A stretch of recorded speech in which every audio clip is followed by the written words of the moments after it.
Где брат мой?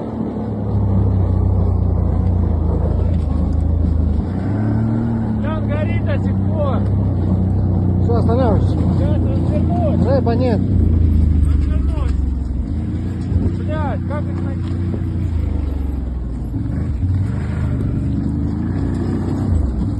Рэпа нет.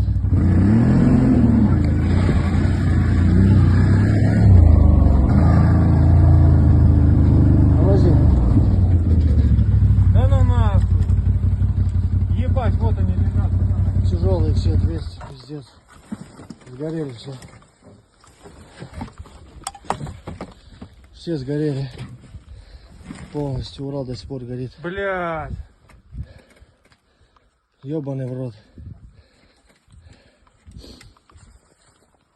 Блять, пиздец нахуй. Бля, как их доставать теперь? Не знаю.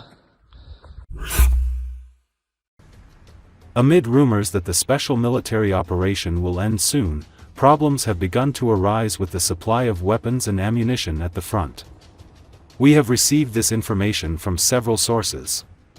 The Kremlin's Secrets Telegram channel reported this. It was reported that the reason for the interruption in the delivery of heavy weapons to the front line is not explained. Ammunition is no longer being delivered, and the delivery of drones is also delayed. There are currently reserves, but they will not be enough for a long time. Why don't they tell us that the ammunition has not been delivered? As if the war has already ended, a source at one of the headquarters in Donetsk said. Sources in the Kursk region also noted a decrease in the offensive of the troops. Everyone understands that the captured part of the Kursk region will be exchanged for something. Why then sacrifice our lives and try to return it? If we have not been able to take it back in 6 months, nothing will change in a week. But we will lose children, said a source with the rank of general. The channel claimed that this situation continues along the entire front. Recall, Russia's domestic ammunition production capabilities are currently insufficient for meeting the needs of the Ukraine conflict. Sanctions are hitting the Russian military-industrial complex hard, causing severe delays and increasing costs. An inability to access Western components is severely undermining Russia's production of new systems and repairs of old systems, with long-term consequences for the quality of weapons produced. Russia has had to turn to foreign sources for weapons. These include drones and missiles from Iran and ammunition stocks from North Korea. Some of this is also believed to be of poor quality.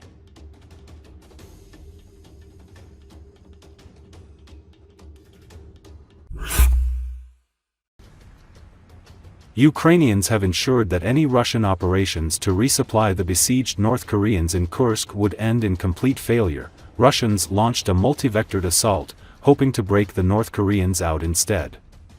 The Euromaidan press media outlet reports this.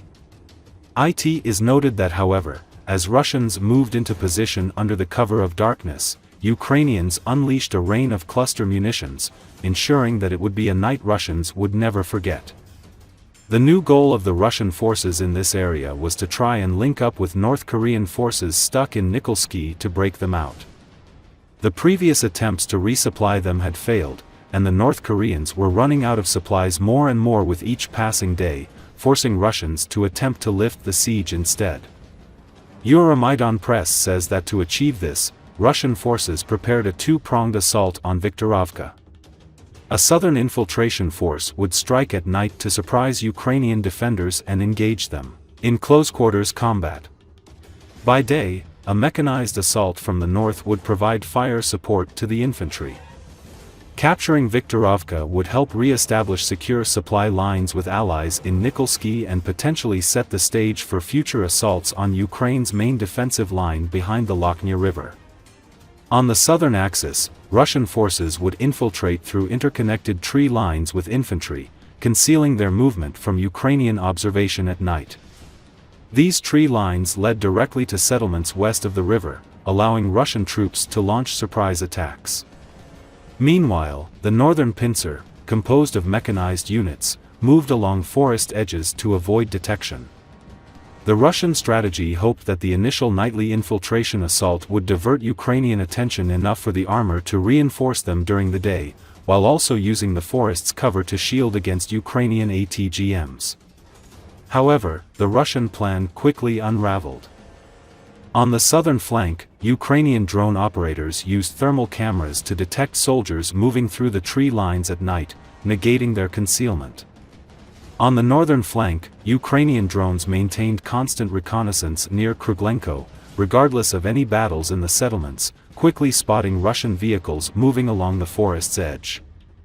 Additionally, a shortage of reserves forced Russians to incorporate North Korean soldiers into the assault, undermining their cohesion due to the language barrier.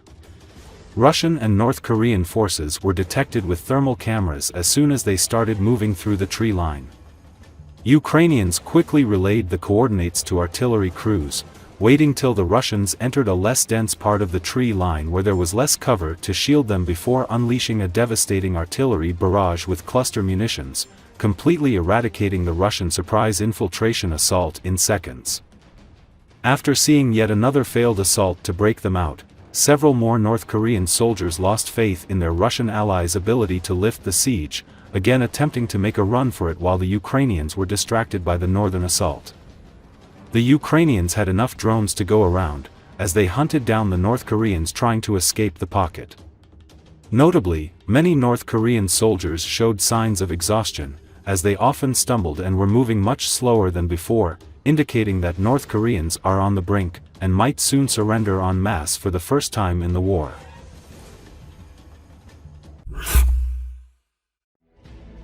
Another Russian soldier has been captured by Ukrainian troops in south-central Zaporizhia region. A video footage circulated on social media on Wednesday shows the soldier surrender to a Ukrainian drone that guided him safely to a Ukrainian position.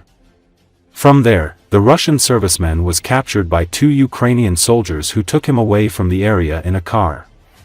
Russia has suffered heavy losses, including killed, injured and captured personnel, in the war in Ukraine that enters the fourth year.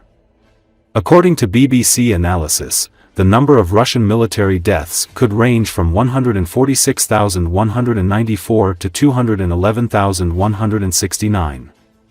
Ukrainian drones play a pivotal role in intercepting Russian positions and personnel in the front line.